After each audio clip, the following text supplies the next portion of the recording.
In the scorching summer of 2014, just outside the glittering city lights of Las Vegas, a tragic event unfolded at the Dry Sun Wildlife Park, a semi-wild reserve tucked along the edge of Nevada's desert.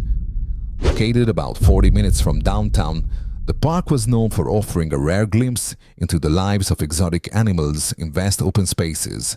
While most species roamed relatively freely, the park maintained strict enclosures for more dangerous predators like lions.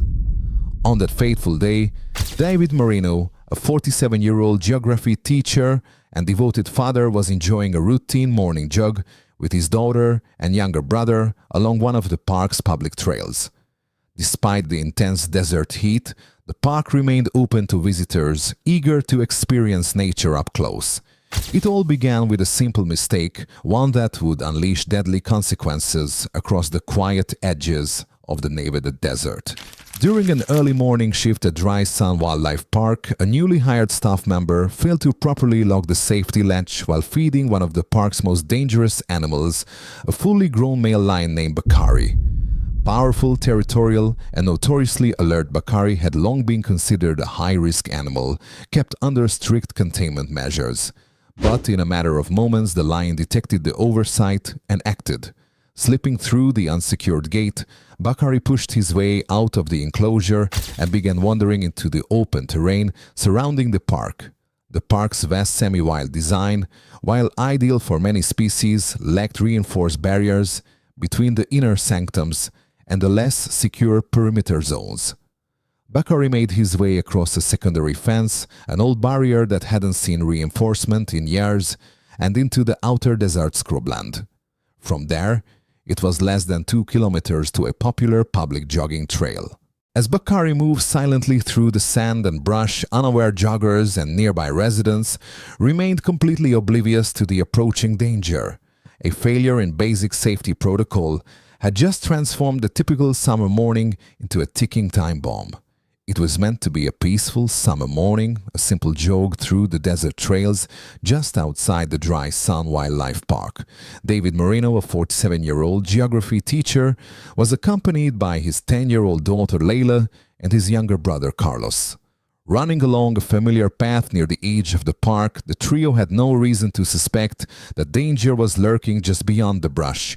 But without warning, that calm was shattered.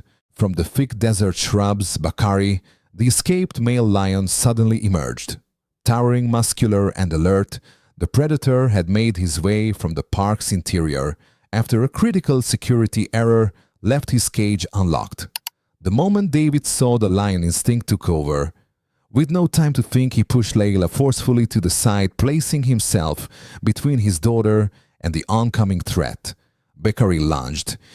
In an instant, the lion struck David with brutal force, delivering fatal bites to his neck and chest.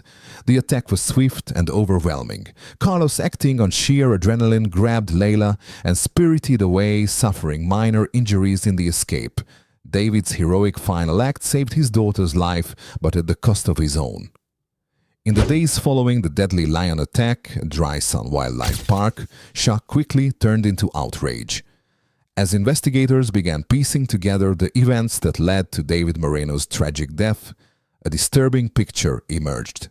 An internal review revealed that the staff member responsible for handling Bakari, the escaped lion, had not received proper training and had failed to follow even the most basic safety protocols.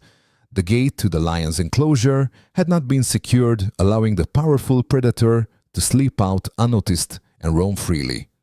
The park's management came under intense public scrutiny. Critics pointed to years of lax oversight, understaffing, and a growing pattern of negligence in how dangerous animals were contained. How could a massive lion escape so easily from a facility that was supposed to specialize in wildlife care and visitor safety? Grieving and angered the Moreno family demanded accountability. They joined thousands of concerned citizens in calling for sweeping reform, urging state officials to review and strengthen all regulations related to the containment of dangerous animals in private parks and reserves. 1 year after the tragic death of David Moreno, the state of Nevada responded with sweeping legal reforms aimed at preventing such a disaster from ever happening again. In honor of the man who gave his life to save his daughter, lawmakers passed what would come to be known as the Moreno Law. This landmark legislation marked a turning point in how wildlife parks across the state manage dangerous animals and protect both staff and visitors. Under the Moreno Law, all enclosures housing dangerous predators are now required to have a dual lock system, two separate safety latches that must be secured before and after any interaction with the animal. No longer could a single oversight open the door to tragedy. Additionally, the law mandates a minimum of 3 months of intensive training for all staff members before they are allowed to work with wild animals, ensuring that only well-prepared personnel are placed in high-risk roles. Perhaps most significantly, the law also requires 24/7 surveillance in all high-risk zones. Parks must now install continuous monitoring systems, complete with alarms and live feed cameras, to detect breaches and respond immediately to potential threats. David Moreno's final act of courage did not go unnoticed. In the days and weeks following the tragedy, his story spread across the nation, hailed by media outlets, community leaders, and grieving strangers as a powerful symbol of selfless love. A devoted father who gave his life to protect his daughter David became more than just a victim of a tragic accident. He became a hero. To honor his memory, Dry Sun Wildlife Park erected a small memorial along the very trail where the attack took place. Set against the stark beauty of the desert, the simple monument bears a heartfelt inscription that reads, "Father, Hero, the man who gave everything to protect what mattered most." In June 2022, a remote rural village near the dense forests of Satpura in Madhya Pradesh, India, was gripped by fear after a series of shocking and violent encounters. The source of terror wasn't a criminal or a natural disaster, but a wild black panther. Normally elusive and shy black panthers are rarely seen in the wild and almost never pose a threat to humans. But this case was far from normal. The animal that emerged from the forest was unusually bold and aggressive, showing no fear of people. Residents who had lived peacefully near the forest for generations suddenly found themselves facing a predator that seemed to defy its natural instincts. What began as isolated sightings quickly escalated into a wave of attacks, sparking panic across the community. As wildlife experts and authorities struggled to, the terrifying reality of the Black Panther's presence became clear through a string of tragic incidents that unfolded within just a few days, each more chilling than the last. The first victim was 14-year-old Arjun Mehra. Like many children in the village, Arjun had the daily task of herding his family's goats near the forest's edge. When he failed to return home one evening, his family organized a search party. Hours later, his body was found deep in the underbrush, bearing the unmistakable signs of a large predator's attack, deep claw wounds, and a crushed neck. The community was horrified, but many hoped it was a one-off tragedy. Just 2 days later, another child disappeared. 11-year-old Ruhandas had been watching over a flock of ducks near a grassy clearing. When his friends returned home without him, panic set in. All that was found at the site were bloodstains and drag marks leading into the dense foliage, clear evidence that something had taken him. His body was never recovered. As fear began to spread, the families kept their children indoors, but it wasn't enough. 8-year-old Priya Nair was playing in her front yard with her little brother when the Black Panther struck, again this time in plain sight. Her brother screamed for help as the animal snatched her and vanished into the trees behind their home. Her lifeless body was later discovered less than a mile away, hidden under thick leaves. The final known victim was 6-year-old Kabir Singh. He had been playing outside while his neighbors sat chatting nearby. Despite the presence of several adults, the panther emerged from the shadows and snatched the boy in one swift movement. The neighbors could do nothing but watch in helpless horror as the animal disappeared with him into the forest. These heart-wrenching events shattered the village's sense of safety. It became painfully clear that this panther was not behaving like any wild animal they had encountered before. It was hunting with disturbing intent and without fear. The community's response to the deadly attacks was marked by fear, frustration, and a growing sense of abandonment. Despite the mounting number of victims, local authorities were slow to act. Their only measure was to place a single trap near the site of the last attack, a half-hearted effort that yielded no results. As days passed without any sign of the predator being caught, anger and anxiety spread throughout the village. With no real protection from the government, the villagers took matters into their own hands. Over 60 men formed a volunteer search party, combing through the dense forest with makeshift weapons and flashlights, determined to find the beast that had haunted their community. Their courage was driven by grief and desperation, not by training or resources. Meanwhile, everyday life came to a standstill. Schools shortened their hours, sending children home before dusk.